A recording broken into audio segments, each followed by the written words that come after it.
Good morning, all. Good morning to all present here and also the online viewers that are watching us. Welcome to the 55th International Film Festival of India. Today, I have the pleasure and honor of welcoming the cast and crew of Australian movie The Rooster. As you all know, the country of focus. As you all know, the country of focus for the 55th FA is Australia, and we have many amazing Australian movies screened here, and one among them is The Rooster. Can we all have a clap? So before we begin, I wish to let you all know that this press conference is being live streamed so that film lovers and our friends in the media can also view the proceedings remotely. And also please switch off your mobile phones or keep them in silence.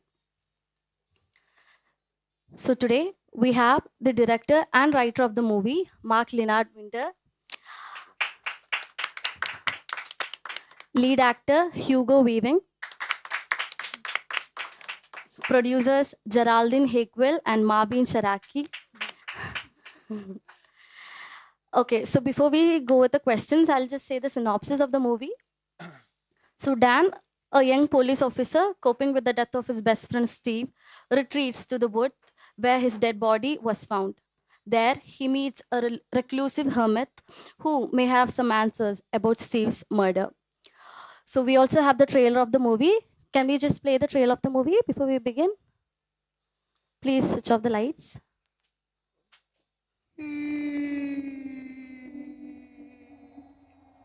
Always takes longer than you think.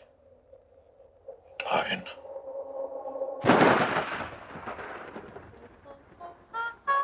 Is it a friend of yours? Childhood friend. Where do you think the evidence indicates it was suicide? The dirt on his hands, under his nails, suggests he was trying to cover himself up. Just want to understand what happened. T-shirts! This is my forest. The man in the bush. He was a friend. You have a hit with me, and I'll tell you everything I know about that poor soul.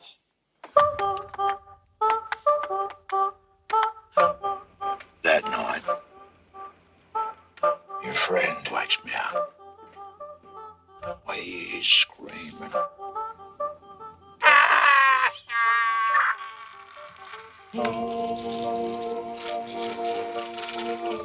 Did you see him alive? I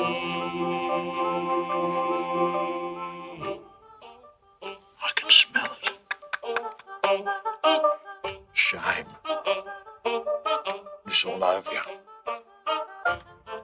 I don't know what happened to my life. I don't know where it went. Round here? No one wins, mate. Just stay in the game.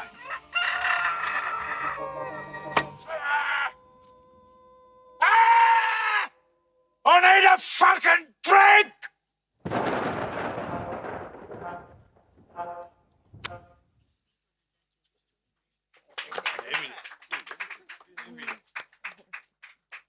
Okay, so that was an amazing trailer.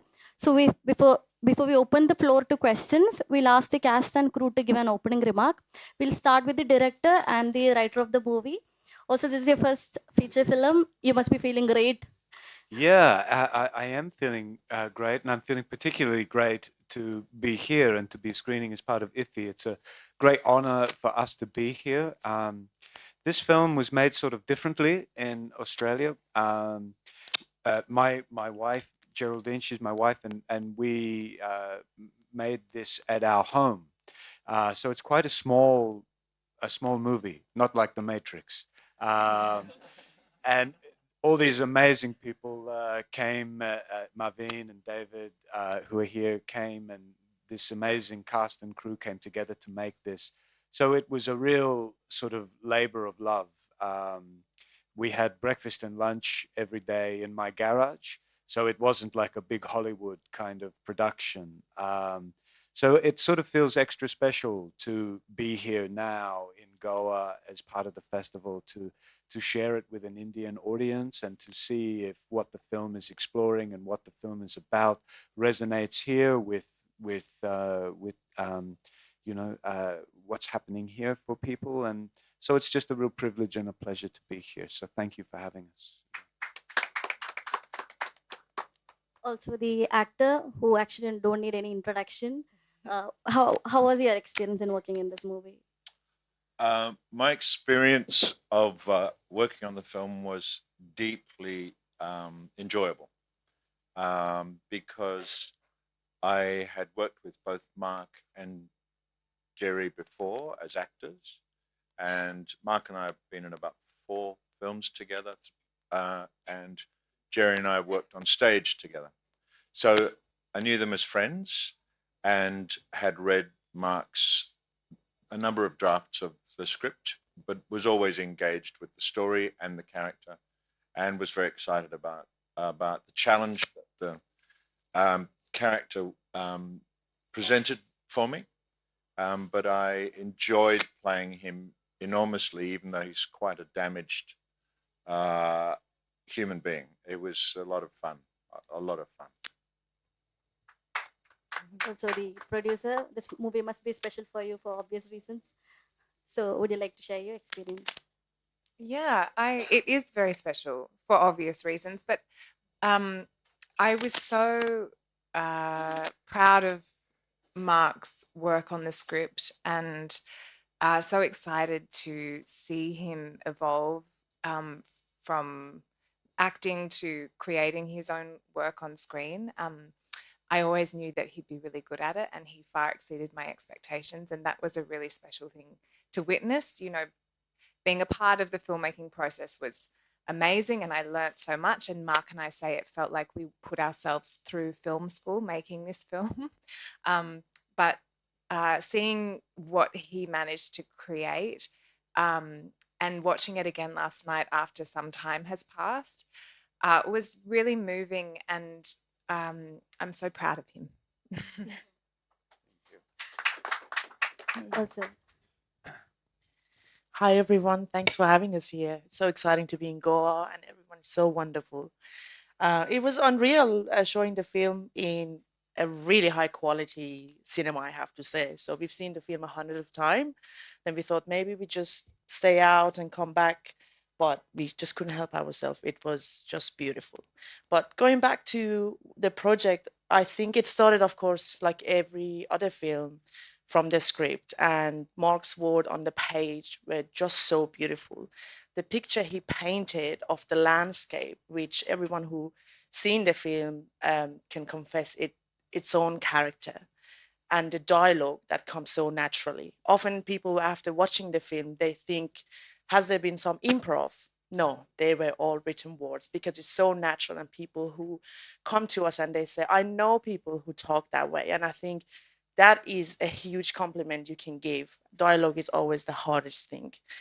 And I think it's just the performances are speaking for themselves. And it's amazing as a first time director debut film, the weight that Mark carried on. And I'm so proud to say that the films had nominations and awards in all the categories for set, costume.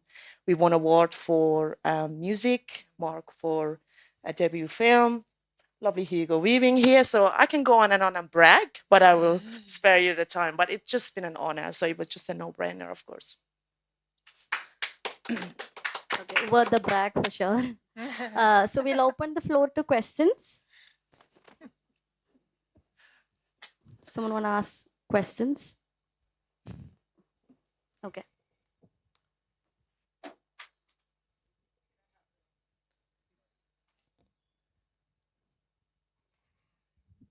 Hi, many congratulations to the entire team. Such a privilege to have all of you here. So, my question is about the sound used in the movie. So, I noticed in the trailer that the kind of sounds you've used, along with the music, of course, they're in contrast to each other. So, there's a particular music that plays which is in tune to the table tennis ball sort of ricocheting off the board. And then there's music, but there's also the screams, very guttural screams that come from the lead actor. And so what is the process, or what is the thought behind having such a sound and musical experience sort of integrated? And what kind of audience reaction do you have in mind when you're designing the sound for such a film? A great question. Yeah, great. I won't answer it. But So the composer, his name is Stephen Gregory, and he's a very brilliant composer in Australia. He's done a lot of theatre that I've worked with him on for a while. And we ended up landing on the idea of just using voice for the score. So there's no instruments aside from the music that is played, diegetically in it, like the jazz and stuff like that. But in terms of music we composed for the film, it was all done by the human voice. And that idea was sort of born from this poem that Dan, the main character in the film, reads at the end, which is a poem about this feeling that God has abandoned you, and the way the character in the poem experiences this is that there's a procession going by of these exquisite voices, and in the poem the idea is that is the feeling that God is leaving you, and that you are now alone and have to face things alone. So we thought, well, let's use that as our premise and craft the whole score with voice. And what that opened up for us was everything that the human voice is capable of, from the sort of primal, guttural grunts and groans and the more animalistic noises that we're all capable of, to the divine, to the most exquisite music that human beings can create. So that was, it took us a while to get to that idea, but once we landed there, it felt really exciting. And I think Stefan managed to create something very unique and very beautiful. And I think when it is voice, an audience kind of can experience that in a way, either consciously or subconsciously, that this is being created by people. So perhaps it just creates a deeper connection to the film and what the ideas are, and I think it's also very exciting as well. So that's where it came from. Yeah. And I also like to add, we had Emma Bortinian who did the sound design, and she's fantastic, one of the top in the country in terms of sound design. And you have amazing, exquisite nature and birds and wildlife. So I hope yesterday you experienced a little bit of Australian bush, because it is quite special sound. So I think Mark really brought that forward. Mm.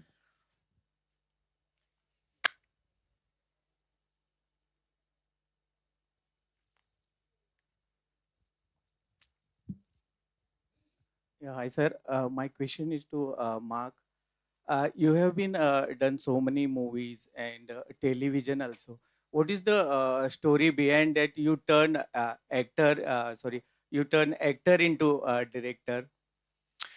Well, yeah, that's my background, is sort of, I come from an acting background, and there's a there's a sort of saying that acting is all about listening.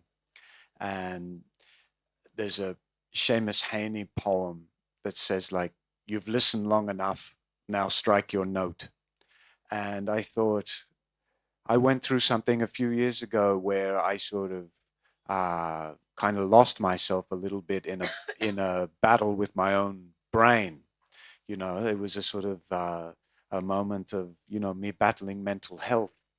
And when you're in that place, it's such a meaningless time in your life.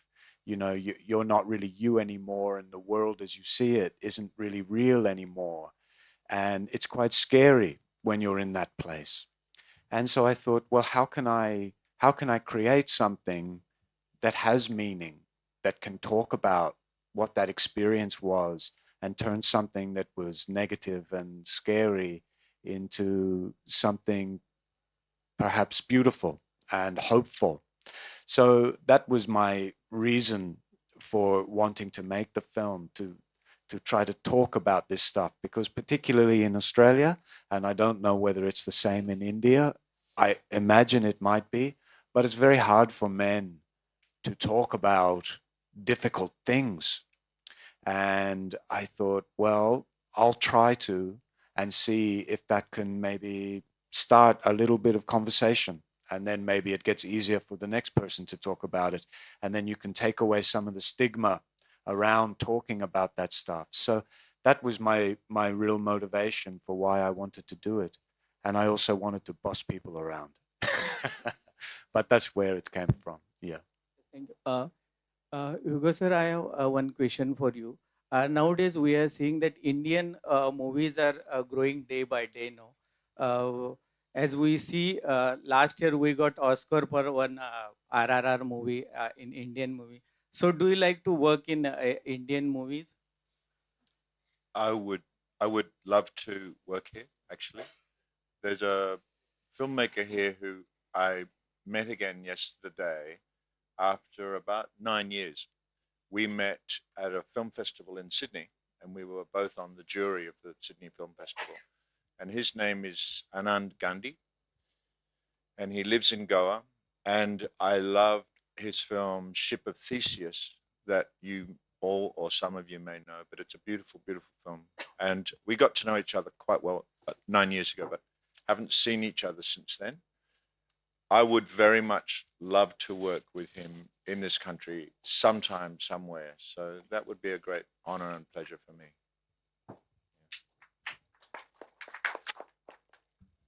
My question is to Mr. Hugo Weaving. So you started your career in Australia with, I think, Bodyline, which was an Australian series. From then till now, working with Mark as well. You've gone to Hollywood. You've come back to Australia, so to say.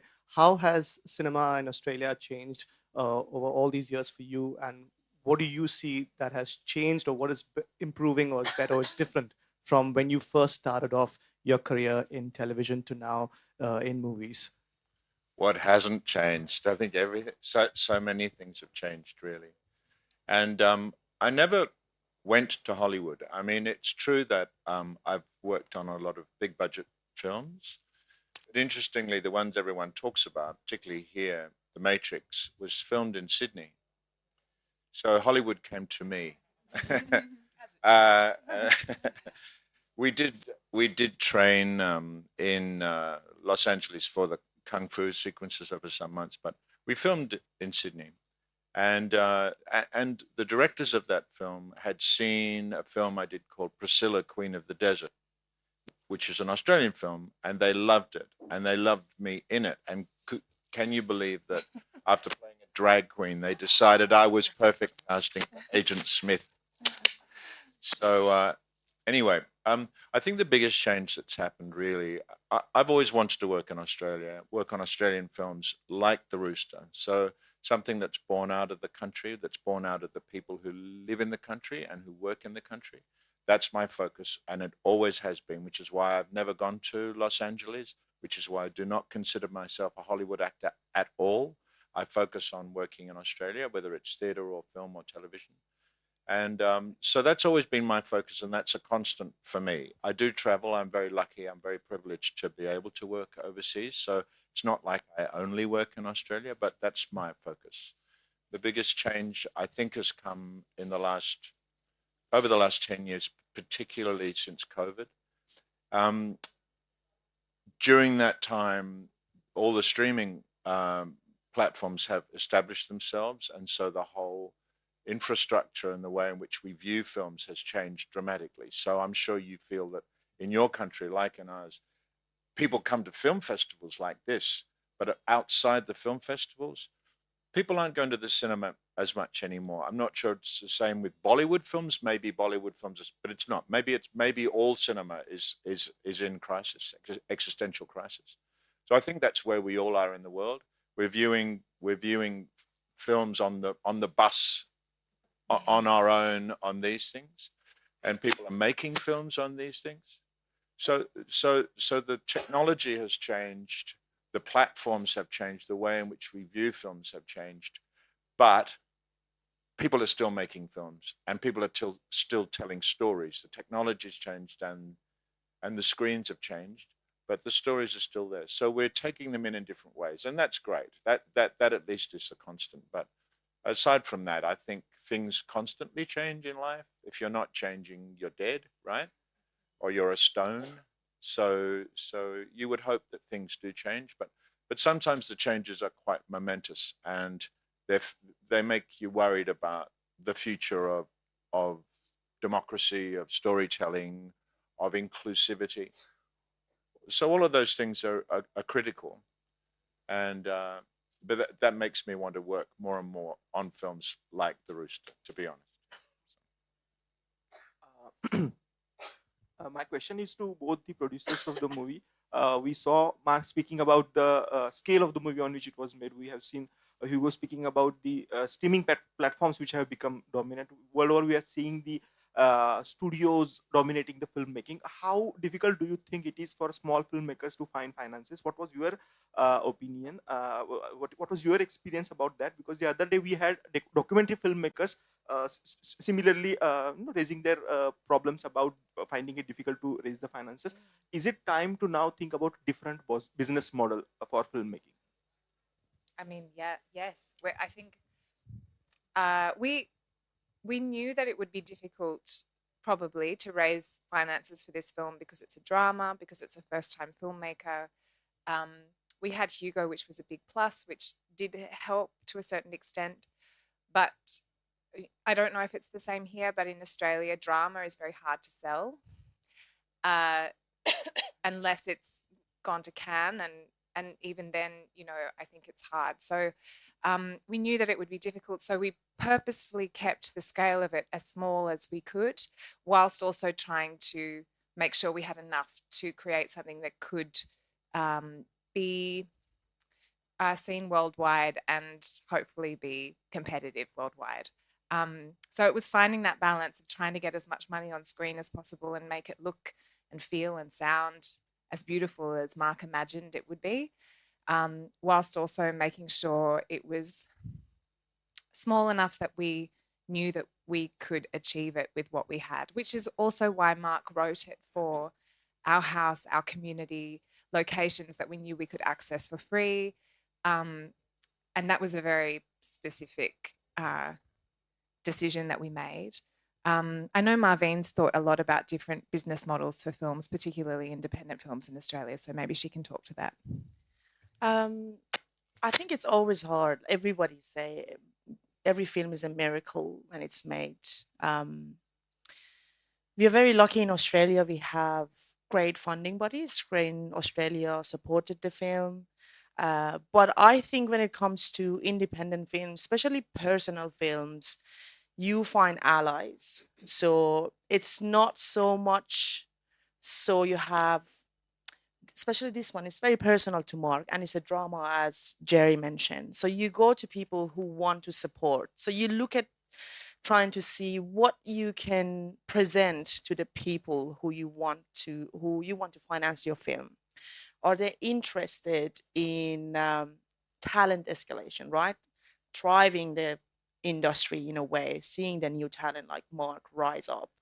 Are they interested in a topic? So I think you got to really think, what is your film trying to do? But I also think on a panel in Cannes, someone was mentioning, because it's just not happening. The market is just not quite know where it's going. And someone was mentioning that he wonders if the films need to go back to where it was. You remember the rise of the independent film, where Sundance, and then you just go back to basic, and start and see how you can achieve a beautiful independent film, which always starts with a great story. And as Jerry said, or Mark cleverly put it, see, okay, I can really contain this in this location, and, just try and find what it is in your story that you can leverage. And yeah, good luck. Financing a film is always really hard, but yeah, I'm sure you'll be fine. Anyone have any other question? Yeah. Hello, everybody. It's nice to see your film in the IFFI International Film Festival in India. To the director, are you any plans to have produce a film from Indian co-production? Look, I don't really, off the top of my head, I'm sort of working on various things, but that weren't sort of, directly involved with India. But just sort of being around the film bazaar, the last few days, and I met a lot of filmmakers, they're Indian filmmakers who are sort of doing similar things to me and working in a similar space to me, and doing some interesting, really independent stuff. So, you can't help, and they were just extraordinarily creative and interesting. So you can't help but start thinking like, "Ooh, maybe. Oh, what could we do?" And now that we've established those connections, perhaps somewhere we could start collaborating on something. So certainly the seeds have been planted for that. Yeah. No, the government of India has come up with new film policies for international filmmakers for the shooting, post production, and release of the film. So you should have a look off into that idea. Definitely, and anything that to. And as a director from foreign land, how you rate the Indian films? Well, I mean, I haven't experienced too much, but I guess my experience is mostly sort of the bigger Bollywood ones that I kind of take over the world a little bit. But as I was saying, sort of just experiencing, what some of these local guys are doing on that independent level too was really fascinating for me. So No, the scenario is in India has changed. There's no more Bollywood. We have pan-India movies, very commercial, viable films. Yeah. It will bring very huge business. Yeah. I would request you to watch that type of movies, pan-India movies.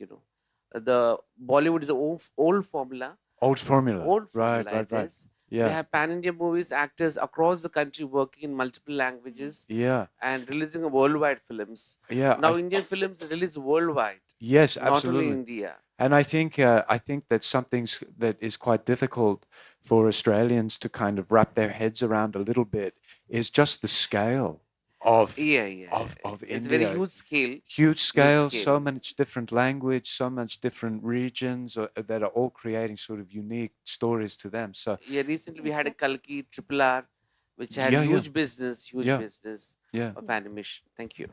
Yeah. And So because of the time constraint, yeah, you want to add I something? just I'm wanted so to sorry, I'm jump so in sorry. and say, as much as I love Dil Se and Kuch Kuch Hota Hai, India had an excellent year. You got it in Cannes, and you had Girls Will Be Girls and Nocturnal. So you're dominating. So that's why we're here, to just headhunt. So we won't go anywhere. Yeah, thank you so much. Okay, so because of the time constraint, we are ending this. So I just want to congratulate the entire team.